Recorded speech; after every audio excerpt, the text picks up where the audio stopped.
ரம்ஜான் ஜக்காத்து கொடுக்கறேன்ற பேர்ல புருஷனும் பொண்டாட்டியும் சீன் போடுறதையும் அந்த ஜனங்கள் எல்லாம் ஏதோ கொள்ளக்காரங்க ரேஞ்சுக்கு பேசுறதையும் பார்த்தாலே காண்டாகுது. காருள்ள கைய விடாதீங்க, குடுக்கறதுக்கு தானே வந்திருக்கிறோம், இப்படி அசிங்கமா பண்ணாதீங்க. ஐயோ அல்லாவே, எவ்வளவு பேச்சு. இல்லாதவனுக்கு கொடுக்க போனா அவன் தனக்கு கிடைக்குமோ கிடைக்காதோங்கிற பரிதவிப்புல முந்தி அடிச்சுக்கிட்டு வாங்கதான் நினைப்பான்.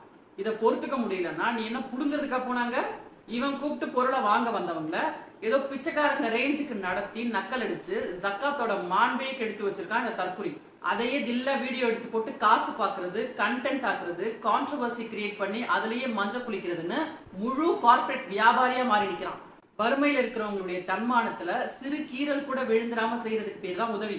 பெரிய பெரிய உதவிகள் எல்லாம் அடையாளமே தெரியாம செஞ்சுட்டு யாரோ போல கடந்து போயிட்டு இருக்கிறவங்க ஏராளமானவங்க. உதவி செஞ்சுட்டு அதுக்கான அங்கீகாரத்துக்கு கூசுபவர்கள் இருக்கிற உலகத்துலதான் விளம்பரத்துக்காகவே உதவி செய்யறவங்களும் இருக்கிறாங்க. உதவி செய்யறதால நாம பெரிய புடிங்கிங்களும் இல்ல, உதவி வாங்குறதால அவங்க கேவலமானவங்களும் இல்ல. சக மனிதன் நம்மை போன்றவன். நாம கொஞ்சம் பெட்டரா இருக்கும் போது நம்மளால முடிஞ்சத உதவி செய்யணும்.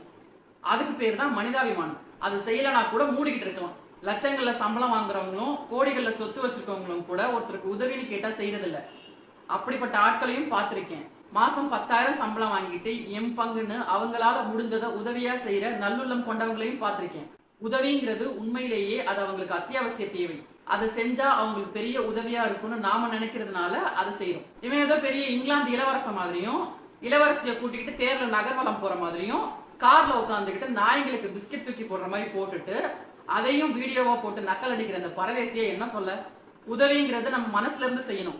நம்மள 4 பேர் பாராட்டுவான், நமக்கு சொந்த ஆதாயம் கிடைக்கும்னு செய்யக்கூடாது.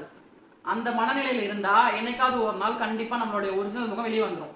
உதவி செய்யறேங்கிற பேர்ல உதவி வாங்குறவங்களை கேவலப்படுத்தாதீங்க. அவன் வார்த்தையிலையும் அவன் பொண்டாட்டி அவங்கள பார்த்து முகம் சுளிக்கிறதுலயும் தெரியுது இதுங்களுடைய நவீன தீண்டாமை. இதுல வீடியோ எடுத்து பெருமை மயிறு வேற. இதெல்லாம் தெரியாம செய்யற செயல் இல்ல. புது பணக்காரன்ல அந்த திமிரு இப்படி எல்லாம் பண்ண வைக்குது. இவனை சட்ட ரீதியாலாம் ஒண்ணுமே பண்ண முடியாது. மக்கள் இவனை பனிஷ் பண்ணணும்னு நினைச்சீங்கன்னா அவனுடைய சேனலை அன்சப்ஸ்கிரைப் பண்ணுங்க. அதுதான் அவனுக்கு கொடுக்கிற ஆக சிறந்த தண்டனை. இன் சிம்பிள் வேர்ட்ஸ், எரியறத புடுங்கினா கொதிக்கிறது அடங்கிடும். உங்களுக்கு புரியும்னு நினைக்கிறேன். தொடர்ந்து இணைந்திருங்கள் தீனுல் ஆஹிராவுடன். அஸ்ஸலாமு அலைக்கும்.